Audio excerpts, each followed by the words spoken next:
Voter card আবেদন কেনে কৰে এইটো হৈছে পুৰণা ভোটাৰ কাৰ্ড এতিয়া বৰ্তমান যেটো ভোটাৰ কাৰ্ড বনি আছে এইটো হৈছে আপোনালোকৰ ডিজিটেল ভোটাৰ কাৰ্ড ঠিক আছে বেক সাইডে স্ক্যানাৰ থাকে তোমালোকে ভোটাৰ কাৰ্ড বনোৱা তেন্তে এইটো ভোটাৰ কাৰ্ড আহিব ডকুমেন্টছ লাগে আধাৰ কাৰ্ড ঠিক যাৰ 18 বছৰ বয়স হৈছে তেওঁলোকে বনাব পাৰিব এইটো ভিডিওটো বহুত ছাত্ৰ ছাত্ৰীয়ে চাই যদি তোমালোকৰ 18 বছৰ বয়স হৈ গৈছে তেন্তে তোমালোকে আবেদন কৰিব পাৰিবা মোৰ এই ভিডিওটো চাই বহুত ইজি হয় তোমালোকে নিজেও এপ্লাই কৰি আনকো এপ্লাই কৰিব পাৰিবা কমিশন 50 টকা মান লৈ লব পাৰিবা যদি 18 বছৰ হোৱা নাই তেন্তে তোমালোকে এটো ভিডিও চাই শিকি থোৱা যেতিয়া তোমালোকৰ 18 বছৰ হ'ব তোমালোকে ভোটাৰ কাৰ্ডটো বনাব পাৰিবা নিজৰ মোবাইলতে তোমালোকক মই আজি মোবাইলত বনাই দেখাই দিম ঠিক আছে আজি ল্যাপটপৰ স্ক্ৰিনত নেদেখাও মোবাইলত বনাই দেখাই দিম তোমালোকে কেনেদৰে ভোটাৰ কাৰ্ডটো বনাবা ভোটাৰ কাৰ্ড বনাবলৈ হলে ডকুমেন্টছ আধাৰ কাৰ্ড লাগে বুলি তোমালোকক কলো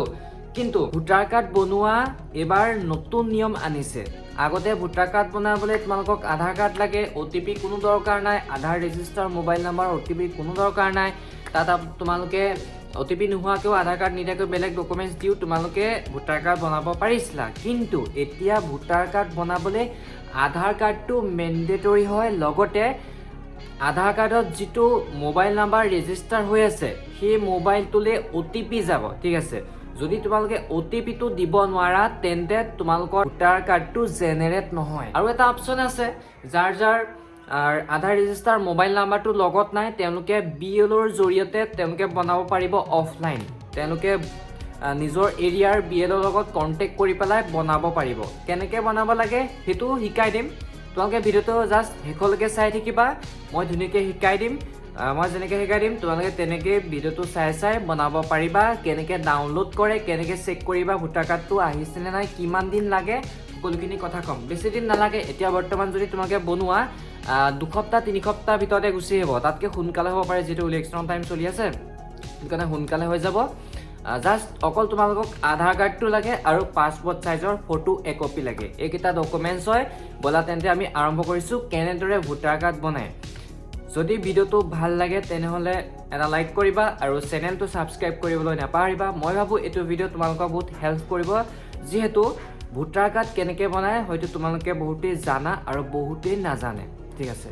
বলা তেন্তে আমি আৰম্ভ কৰিছো This channel does not promote or encourage any illegal activities. All contents provided by this channel is meant for educational purpose only. তোমালোকে গুগল অন কৰিবা আৰু ইয়াতে সাৰ্চ কৰিবা ভোটাৰ আইডি ঠিক আছে বা ভোটাৰ কাৰ্ড বুলি সাৰ্চ কৰিবা ভোটাৰ আইডি কিবা এটা সাৰ্চ কৰিবা প্ৰথমটো ওয়েবসাইট দেখিছা ভোটাৰটো তোমালোকে ক্লিক কৰিবা ক্লিক কৰাৰ পাছত অলপ ফাষ্ট শিকাইছো তোমালোকক ভিডিওটো নহলে দীঘলীয়া হ'ব যেটো তোমালোকে নতুন হয় ঠিক আছে ইয়াতে যে দেখিছা সাইন আপ বুলি দেখিছা সাইন আপত ক্লিক কৰিবা ঠিক আছে ইয়াতে তোমালোকৰ মোবাইল নাম্বাৰটো দিবা তাৰ পাছত ইমেইল দিব নালাগে ইয়াতে যেটো ক্যাপচা কোড দেখিছা ক্যাপচা কোডটো দিয়াৰ পিছত তোমালোকে কন্টিনিউ কৰিবা কন্টিনিউ কৰাৰ পিছত তোমালোকৰ মোবাইললে এটা ওটিপি যাব সেই ওটিপিটো তোমালোকে দি দিবা তোমাৰ একাউণ্টটো সাকসেস হৈ যাব ঠিক আছে তাৰ পাছত তোমালোকে এটা তোমালোকে লগইন কৰিব লাগে লগইন কৰিবলৈ তোমালোকে সেই মোবাইল নাম্বাৰটো দিবা মোবাইল নাম্বাৰটো দিয়াৰ পিছত তোমালোকে ইয়াতে ক্যাপচা কোডটো দিবা ৰিকুৱেষ্ট ওটিপি তোমালোকে ক্লিক কৰিবা ক্লিক কৰাৰ পিছত তোমালোকৰ মোবাইললে এটা ওটিপি আহিব সেই ওটিপিটো দিয়াৰ পিছত তোমালোকে লগইন হৈ লবা তোমালোকে ওটিপিটো দিয়াৰ পিছত ভেৰিফাই এণ্ড লগইনত তোমালোকে ক্লিক কৰিবা তোমালোকে ৰেজিষ্টাৰ কৰাটো পাৰিবা বহুত ইজি হয় ঠিক আছে তাৰ পাছত তোমালোকে যাব লাগিব ফৰ্ম 6 ইয়াতে দেখিছা new voter registration fill form 6 ইয়াতে ফৰ্ম ফিল 6 তোমালোকে যাবা ইয়াতে বিহাৰ লিখা আছে চাই বিহাৰটো নহয় হা ইয়াতে ফিল ফৰ্ম 6 যাবা তোমালোকে তাৰ পাছত ইয়াতে তোমালোকে দিব লাগিব ষ্টেটটো দিবা আসাম তাৰ পাছত তোমালোকৰ ডিস্ট্ৰিক্টটো কি হয় তোমালোকে ডিস্ট্ৰিক্টটো দিবা বলে তোমালোকৰ ডিস্ট্ৰিক্টটো হয় বলে এক্সাম্পল হিচাপে গোলাঘাট ইয়াতে নেম অফ এসেম্বল কনস্টিটিউয়েন্সি নামটো ওলাই যাব বিধানসভা সমষ্টিটো তোমালোকে দি দিবা তাৰ পাছত ইয়াতে তোমালোকে কৰিব লাগিব নেক্সট ঠিক আছে নেক্সট কৰাৰ পাছত ইয়াতে ফাৰ্স্ট নেম ফলো বাই মিডল নেম ইয়াতে তোমালোকৰ নামটো লিখিব লাগিব ধৰিলা তোমাৰ নামটো হৈছে মনজিত BORAH সৰি বৰাটো ভুল হৈছে মনজিত বৰা বলে ঠিক আছে ইয়াতে অসমীয়াত অটোমেটিক আহি যাব ঠিক আছে মনজিত বৰা বলে ভুল হৈছে মনজিতটো বলে হসন্তিয়া তো বলে কিবা এটা ভুল হৈছে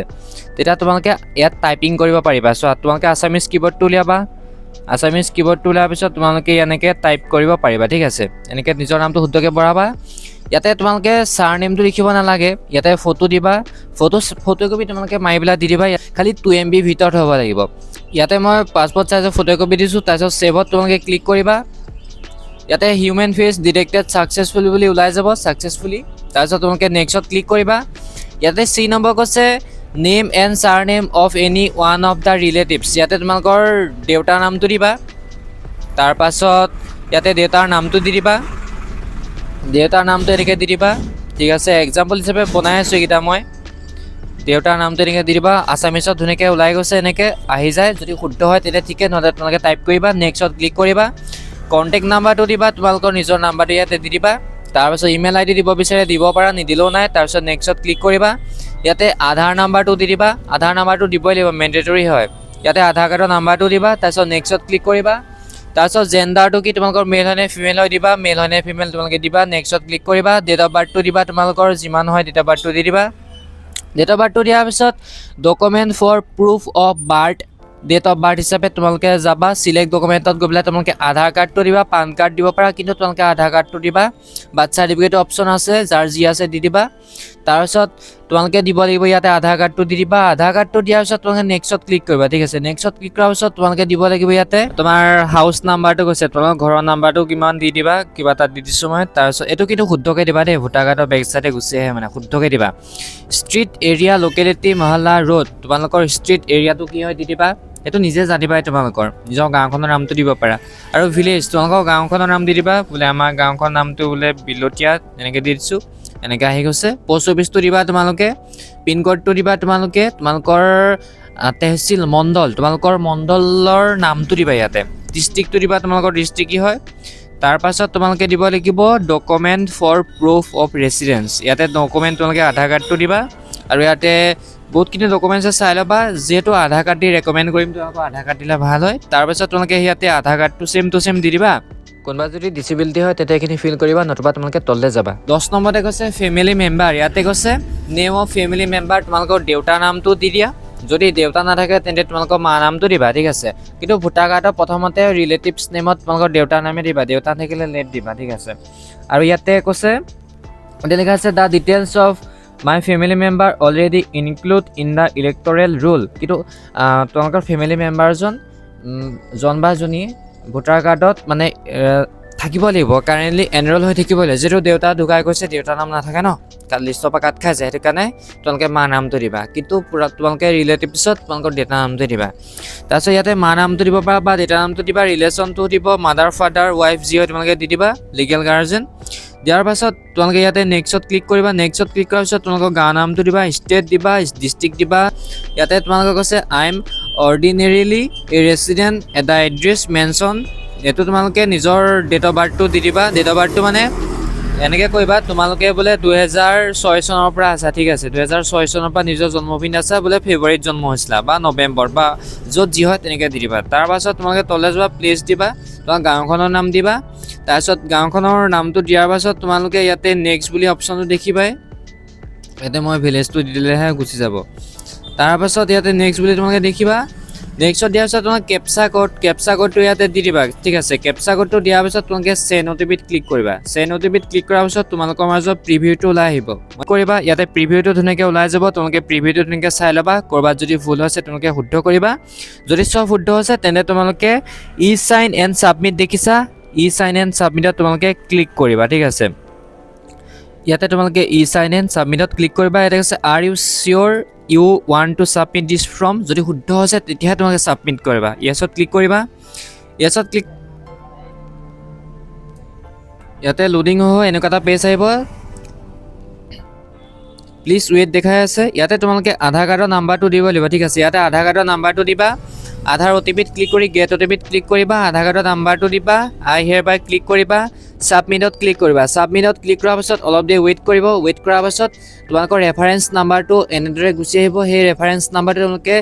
স্ক্ৰীনশ্বট মাৰি থৈ দিয়া তাৰপিছত তোমালোকে তলত যেন যিটো ডাউনলোড বুটাম দেখিছা সেই ডাউনলোডত ক্লিক কৰি তোমালোকে ফৰ্মখন ডাউনলোড কৰিব পাৰিবা কিন্তু ফৰ্মখন ডাউনলোড কৰাৰ পাছত মোবাইলত কৰিলে কিবা আখৰখিনি বেলেগ ধৰণৰ আহে সেইটো কাৰণে পিডিএফটো তোমালোকৰ একো কাম নাহিব আৰু তোমালোকে যদি ডেস্কটপ চাইট অন কৰি কৰা তেন্তেতো বহুত বেষ্ট কথা আৰু তোমালোকে সেই ৰেফাৰেঞ্চ নাম্বাৰটো স্ক্ৰীনশ্বট মাৰি থ'লে হ'ব পিছলৈ সেইটোৱে কামত আহিব ডাউনলোড কৰিবলৈ তাৰপিছত তোমালোকে কেনচেল কৰি দিয়া ঠিক আছে তোমালোকে বেক কৰি দিয়া ঠিক আছে বেক কৰি পেলাই আকৌ ভোটাৰ কাৰ্ড বুলি তোমালোকে গুগলত চাৰ্চ কৰা ভোট যাব ভোটাৰত যোৱাৰ পিছত আপোনালোকে লগ ইন কৰিব লাগিব, ঠিক আছে। লগ ইনত ক্লিক কৰিব, ইয়াতে মোবাইল নাম্বাৰটো দিব, মোবাইল নাম্বাৰটো দিয়াৰ পিছত কেপচা কোডটো দিব, কেপচা কোড দি ৰিকুৱেষ্টত এবিট ক্লিক কৰিব। লগ ইনত ক্লিক কৰাৰ পাছত আপোনালোকে এই পেজটোলৈ গুচি আহিব, ঠিক আছে। তললৈ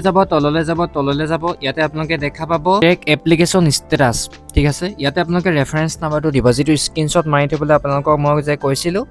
সেই ৰেফাৰেঞ্চ নাম্বাৰটো আপোনালোকে ইয়াতে দি দিব। তাৰপিছত আপোনালোকে ছাবমিটত ক্লিক কৰিব। ছাবমিটত ক্লিক কৰাৰ পাছত তলত এনেকৈ আপোনালোকে যাব, ইয়াতে এনেকৈ চেক কৰিব। ইয়াতে চেক কৰাৰ পাছত আপোনালোকে দেখিব পাব যেন ছাবমিট হৈ গৈছে। তাৰপাছত আপোনালোকে তলত দেখিব, এখন মই আগতে কৰাৰ কাৰণে দেখাই দিছোঁ। আপোনালোকে তললৈ যাব, এইটো মোৰ 2 দিনমানৰ আগত কৰা হৈছে। ইয়াতে মই এখন 24 তাৰিখে কৰা হৈছে, ঠিক আছে। 24 তাৰিখে এপ্লাই কৰা আছে, বস্তুটো আজি চেক কৰিছোঁ।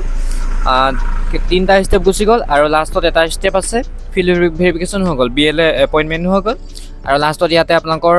ভোটাৰ কাৰ্ডৰ নাম্বাৰটো ইয়াতে ওলাই যাব। ভোটাৰ কাৰ্ডৰ নাম্বাৰটো যেতিয়া ওলাই যায় আপোনালোকে সেইটো কপি কৰিব, ঠিক আছে। কপি কৰাৰ পিছত আপোনালোকে বেক কৰিব, স্ক্ৰীনশ্বট মাৰি ল'ব বস্তুটো। সেইটো ডাউনলোড কেনেকৈ কৰিব চাওক, এতিয়া এনেকৈ আছে eপিক ডাউনলোড, দেখিছে। eপিক ডাউনলোডত যাব, তাৰপিছত এপিক নাম্বাৰটো দেখিছে, ইয়াতে আপোনালোকৰ সেই ভোটাৰ কাৰ্ডৰ নাম্বাৰটো দি দিব, ঠিক আছে। ভোটাৰ কাৰ্ডৰ নাম্বাৰ দিয়াৰ পিছত চিলেক্ট ষ্টেটত যাব, আছাম দিব, তাৰপিছত চাৰ্চত যাব। চাৰ্চত ক্লিক কৰাৰ পিছত মোৰ নিজৰ কাৰ্ডটো ডাউনলোড কৰি আপোনালোকক দেখাই দিছোঁ, যিহেতু এনেকৈ আপোনালোকৰ আহিব। তাৰপিছত আপোনালোকে ইয়াতে চেণ্ড OTPত ক্লিক কৰিব, ঠিক আছে। চেণ্ড OTPত ক্লিক কৰিব, তাৰপাছত আপোনালোকৰ মোবাইললৈ এটা OTP আহিব, ঠিক আছে। সপ্তাহটো আহে, কেতিয়াবা 2 সপ্তাহটো আহে, এনেকৈ ঘূৰি থাকিব। এনেদৰে আপোনালোকে ভোটাৰ কাৰ্ডটো ডাউনলোড কৰিব পাৰিব। ইয়াতে ডাউনলোড eপিক দেখিছে, আপোনালোকে ইয়াতে গৈ পেলাই মই ইয়াতে ডাউনলোড কৰিলোঁ। এতিয়া আপোনালোকে এনেকৈ চেক কৰিব পাৰিব, এইখন দেখিছে মোৰ ভোটাৰ কাৰ্ডটো ডাউনলোড হৈ গৈছে। এনেদৰে আপোনালোকে ভোটাৰ কাৰ্ডটো বনাব পাৰিব। আপোনালোকক মই শিকাই দিলোঁ ভোটাৰ কাৰ্ডটো কেনেকৈ বনায়, ডাউনলোড কেনেকৈ কৰে, কেনেকৈ চেক কৰে।